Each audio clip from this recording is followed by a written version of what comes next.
A typical home uses around 3,000 kilowatt hours of energy a year. Just heating hot water, that might come from burning gas, oil, or using electricity directly. The actual cost depends on the energy source, the tariff, and where you are in the world. But what if you could get roughly half of that energy for free? This is the MyPV THOR, a clever device with one clear purpose in life: to heat your hot water directly from solar panels. Now, we've featured solar diverters before, and we've had the feedback. I get paid more to export solar. Gas is well cheaper, mate. And yes, depending on where you are, what you're paying, and assuming Mr. Trump hasn't pointed a finger at a map by breakfast, that might be true, but the THOR's different. This isn't a bolt-on diverter taking excess generation from your inverter. It connects directly to the solar panels, taking DC power straight from the modules and using it to drive your existing immersion heater. The reason this is so compelling is that solar PV panels are now cheaper than a round of drinks for the eFix team, although admittedly that depends who's ordering. Adding a few extra panels purely for hot water starts to make a lot of sense, and it solves another problem. Solar systems are often sized around grid regulations and export limits, not around what the roof could actually generate. Once everything is connected through the inverter, that AC output is fighting for attention. Batteries want charging, the EV wants filling up, the house is using power, and hot water often ends up at the bottom of the queue. With THOR, those extra panels don't join that queue, they don't export. They don't fight with the battery over who gets fed first. They just sit there, quietly turning sunlight into hot water. It really is that simple. Add a few extra panels to the roof, cover a big chunk of your annual hot water demand, and job done. And because it's all used directly, it sits completely outside any export limits. No routing everything through the inverter, no DC to AC conversion losses, no juggling battery priorities. I'd love to know what this looks like where you are. Are you seeing export limits, grid constraints, or connection delays in your region? Drop it in the comments, because this is becoming a very different problem depending on where you are in the world.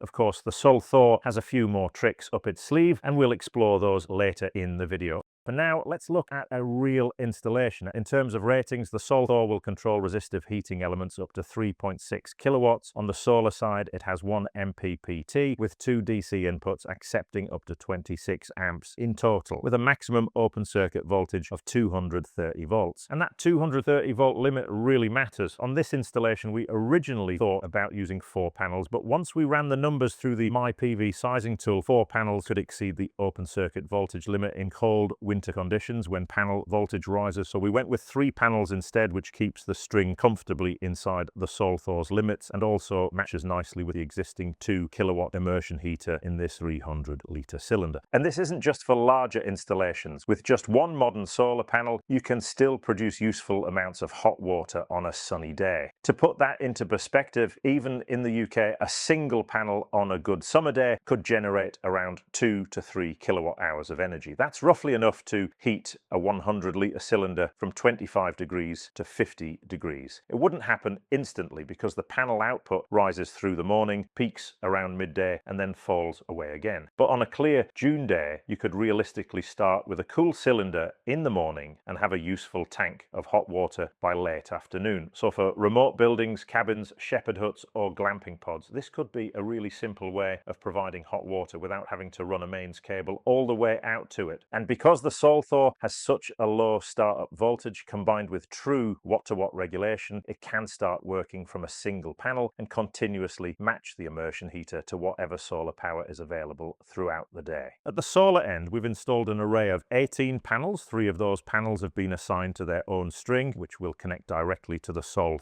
So we opted for 3 panels instead. We've brought both strings back to the plant room using Doncaster cables, PV Ultra cable. Everything you need to install the THOR is included in the box, including the wall fixings. There's even a face cloth included, presumably for wiping away the tears if things get tense during commissioning. Installation starts by fitting the mounting bracket to the wall. Now, the unit can operate entirely from the solar panels if you want a fully off-grid solution. But in this installation, we're also connecting the existing main supply, which allows us to use the boost function. More on that later. Wiring is straightforward, with all of the mains cables entering through IP-rated ceiling grommets and being secured with robust cord grips. The cables from the solar array are terminated into MC4-style connectors, with the mating connectors supplied in the box. The only remaining cable to deal with is the temperature sensor. This gives the THOR an accurate reading of the water temperature inside the cylinder and connects to a simple plug-in terminal block. Once that's done, it's time to attach the Wi-Fi antenna, fit the cover, power it up, and move on to commissioning. In terms of build quality, the unit really simple to install with that wall bracket on there. You don't have to drill into the unit. All the cable glands underneath, suitably IP rated. I guess you could put the unit outside. It'd be interesting to know if anyone in the comments has a hot water cylinder outside, or have they installed it nearer the array and then ran the cabling inside to fire up the immersion heater. Obviously that becomes a little bit more complicated because you also have to extend the temperature probe and things like that. But obviously that IP rating can help in areas like this, because we all know plumbers, sometimes they're not 100% accurate when they first switch the systems on, and you can get leaks. Little attention to detail, there's little breather vents in there, so if it was outside, it's not going to suffer any problems with condensation inside the unit. Nice little screw caps covering even the cover screws on there, and the illuminated logo as well. Perhaps we should be charging advertising, because that's on all the time, subtly reminding us who made the product in the background.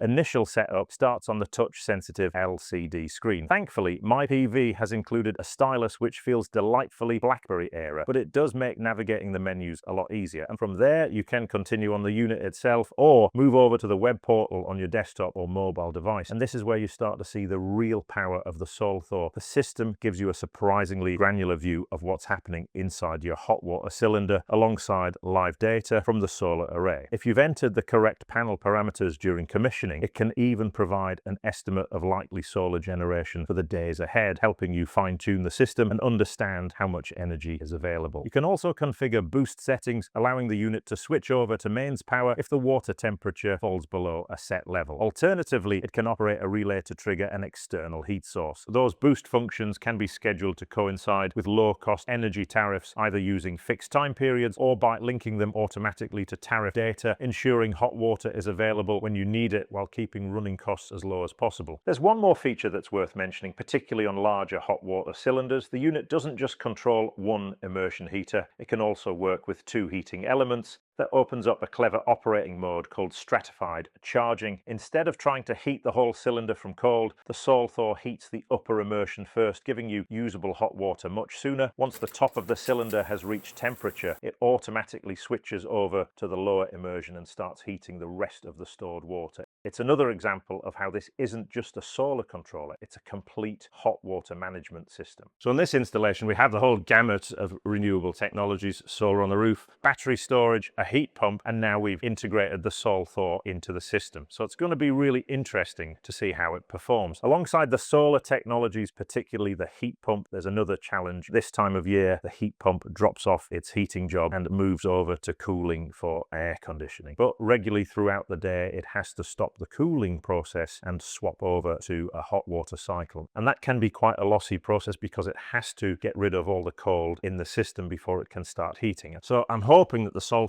will reduce that cycling time, or perhaps eliminate it during the day. Another great feature I would have loved to have added and spotted in the instructions as we were doing the install is a separate temperature probe that effectively turns your hot water cylinder into a battery, because you can see the state of charge of the hot water, which is a process we're already used to with storage batteries in a regular solar system. We've had this system running for a few weeks now, and it's already delivering nearly 10 kilowatt hours per day into the hot water cylinder. That's energy which isn't being exported, isn't waiting for a battery, and isn't asking the heat pump to stop cooling the house just to make hot water. It's just sunshine quietly doing the washing up. I'll leave a link in the description so you can explore the THOR for your own application and take a look at some of the other hot water innovations from my PV. I may have noticed in the graph showing the power going into the THOR, there was a slight dip early in the morning. Things were just going well, and then suddenly power fell back a bit, which didn't quite match the predictions. That is to do with shading.